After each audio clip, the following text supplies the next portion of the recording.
वहीं जनवरी के तीसरे सप्ताह में शुरू होने वाले राजस्थान विधानसभा के सत्र के लिए इस बार कई नवाचार किए जा रहे हैं। विधानसभा स्पीकर वासुदेव देवनानी ने एनडीटीवी से खास बातचीत की है, जरा दिखाते हैं आपको।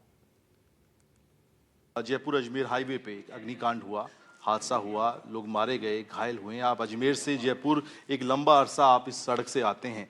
पिछले कुछ सालों से बहुत समस्याएं हैं इस रोड की, जाम की, कंस्ट्रक्शन वर्क पूरा नहीं हो पा रहा है, रिंग रोड का जैसा उपयोग होना चाहिए था वो काम अधूरा है। आपको नहीं लगता कि कुछ चूक हुई है सिस्टम से, ये इस तरह के अग्निकांड रोके जा सकते थे?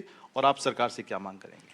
हालांकि आज का जो अग्निकांड है वो इस सड़क के या पुलियाओं के कारण तो नहीं है, उसके कारण तो जो सीएनजी का जो टैंकर वो थोड़ा सा मुड़ रहा था, उस समय एक हादसा हो गया।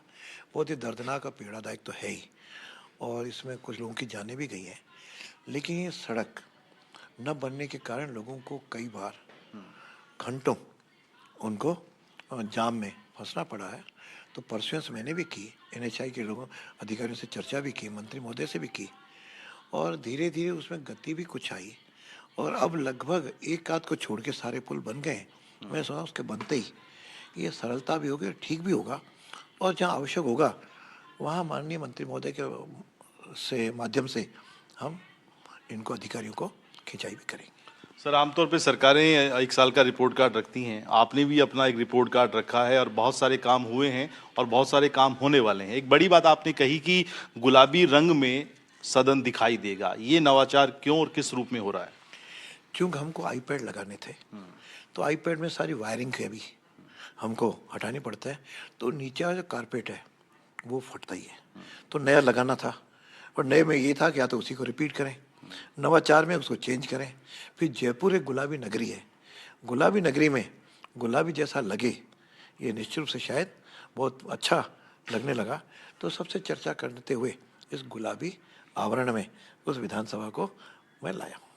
और डिजिटलीकरण भी आपने किया है, आईपैड की आप बात कर रहे हैं, ई पेपर आपका शुरू हो गया, लोकसभा की तर्ज पर बहुत सारे नवाचार भी आपने इस सत्र में किए हैं और करने वाले हैं। निश्चित रूप से आज का ज़माना आधुनिक टेक्नोलॉजी का आ रहा है, जिसमें पेपरलेस बनना मैं समझता हूँ आज की आवश्यकता भी है।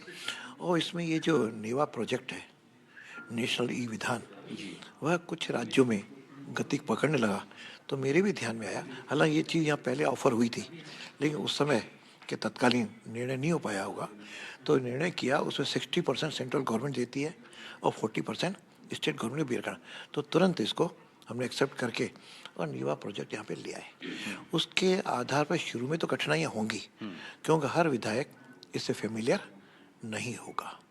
उसके लिए हमने ऑल्टरनेटिव ये सोचा है कि 6 महीने तक या साल भर तक इसके ट्रेंड व्यक्ति सदन में पीछे रहेंगे, और जिस भी विधायक को कोई कठिनाई होगी सीट पे आकर के उसका समाधान करेंगे।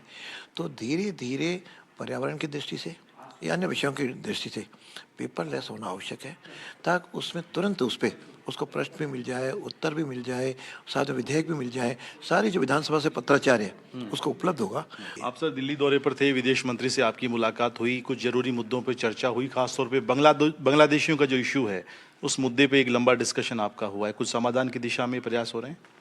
उन्होंने आश्वस्त किया है कि हम इसका समाधान ढूंढेंगे और इसका समाधान करेंगे। क्या समाधान दिखता है सर आपको? समाधान तो वो तय करेंगे, क्योंकि इसमें विदेश से जुड़ा हुआ मुद्दा भी है, यहाँ भी सारे मुद्दे हैं, और कई बार समय से पहले उसकी ज़्यादा चर्चा करना लाभदायक नहीं होता। बातचीत के लिए बहुत शुक्रिया सर। कैमरामैन सुशील के साथ सुशांत पारीक, एनडीटीवी जयपुर।